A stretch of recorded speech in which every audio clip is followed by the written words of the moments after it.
안녕하세요. 잘 살기 위해 끊임없이 고민하는 웰니스 유키입니다. 웰니스에 대한 제 고민을 공유합니다. 잘 산다는 말을 웰니스라는 관점으로 풀어봅니다. 하나의 기준이 아니라 여러 차원을 함께 살펴보는 이야기입니다. 누구나 살면서 더 좋은 삶을 살기 위해 각자의 노력을 합니다. 운동을 하기도 하고, 공부를 하기도 하고, 열심히 일하고, 돈을 모으고, 관계를 유지하려 했습니다. 그런데 많은 경우 우리는 다음 질문에 명확하게 답하지 못합니다. 지금 내가 쏟고 있는 이 노력은 어떤 종류의 노력일까? 그리고 이 방향은 정말 잘 사는 쪽으로 가는 방향이 맞을까? 웰니스의 8가지 차원은 바로 이 질문에 답하기 위한 틀입니다.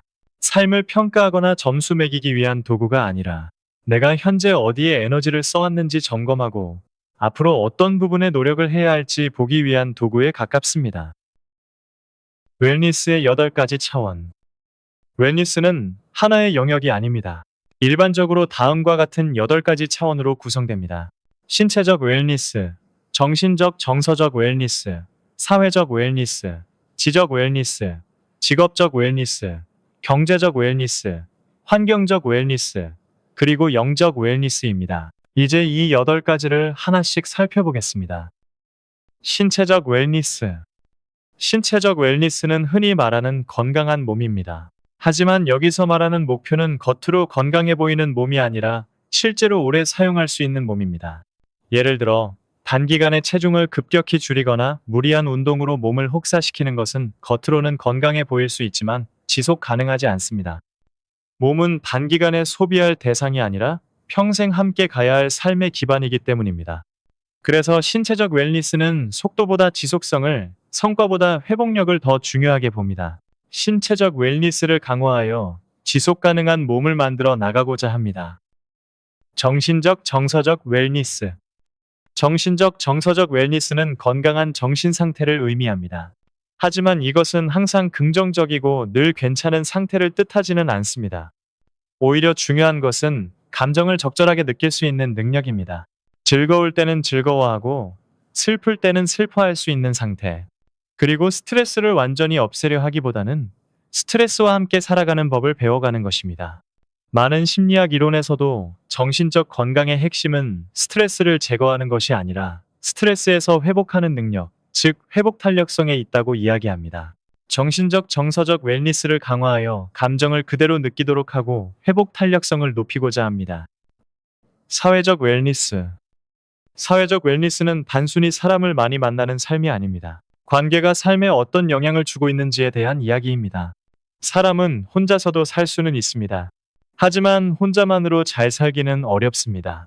의지할 사람이 전혀 없는 삶과 몇 명이라도 신뢰할 수 있는 관계가 있는 삶은 삶의 안정감에서 큰 차이를 만듭니다. 그래서 사회적 웰니스에서는 관계의 수보다 관계의 질이 더 중요합니다. 사회적 웰니스를 강화하여 관계와 함께하는 삶을 만들어가고자 합니다. 지적 웰니스. 지적 웰니스는 지식을 많이 아는 상태가 아닙니다. 생각하는 방식을 다듬는 일에 가깝습니다. 같은 상황을 보더라도 다르게 해석할 수 있는 능력, 질문을 던질 수 있는 능력, 새로운 관점을 받아들이는 유연함. 이것이 지적 웰니스입니다. 생각의 범위가 넓어질수록 삶을 해석하는 선택지도 자연스럽게 늘어납니다. 지적 웰니스를 강화하여 끊임없이 성장하는 삶을 만들어가고자 합니다. 직업적 웰니스.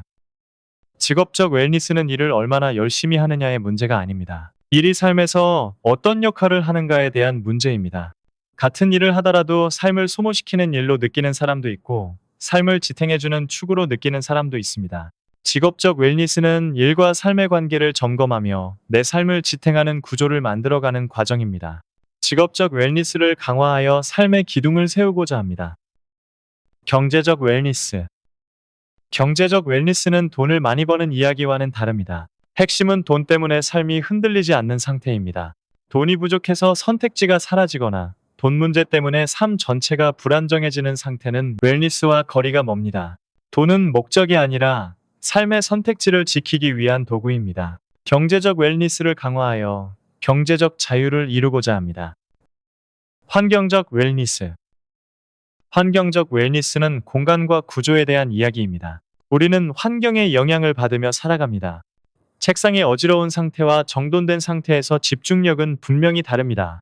미세먼지, 소음, 불쾌한 냄새에 노출되는 상태의 삶과 이러한 노출이 없으며 안전이 보장된 상태의 삶은 안정성에서 차이가 생깁니다. 환경을 바꾸면 삶에 접근하는 방식도 자연스럽게 달라집니다. 환경적 웰니스를 강화하여 삶의 안전망을 구축하고자 합니다. 영적 웰니스. 영적 웰니스는 종교에 대한 이야기만을 의미하지 않습니다. 내가 어떠한 신념과 가치관을 갖고 있는지가 중요합니다.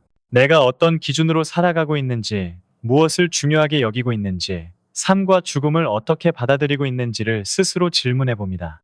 이 질문을 완전히 피한 채 살아갈 수도 있지만, 그럴수록 삶은 쉽게 흔들릴 수 있습니다. 이 질문을 외면하지 않고 삶과 함께 고민해 갑니다. 영적 웰니스를 강화하여 삶은 조금 더 단단해질 수 있습니다. 지금까지 웰니스의 8가지 차원을 함께 살펴봤습니다. 처음 이 8가지 관점을 접하면 그동안 내가 집중해온 영역과 그렇지 못했던 영역이 선명하게 대비되어 보일 수밖에 없습니다. 어떤 사람은 몸과 일에만 에너지를 쏟아왔다는 사실을 깨닫고, 또 어떤 사람은 관계나 환경, 혹은 가치관과 의미의 영역이 비어 있었다는 점을 발견할 수도 있습니다. 하지만 중요한 것은 부족함을 발견했다는 사실 자체가 이미 변화의 출발점이라는 점입니다. 누구나 모든 차원을 완벽하게 챙길 수는 없고, 삶의 시기마다 우선순위도 달라집니다. 지금 부족한 부분이 있다면 그것은 실패가 아니라 앞으로 채워갈 수 있는 여지입니다. 다음 편에서는 웰니스의 또 다른 핵심인 균형과 지속 가능성이라는 개념을 통해 8가지 차원을 어떻게 조율하며 현실 속에서 유지해 나갈 수 있을지 함께 이야기해 보겠습니다.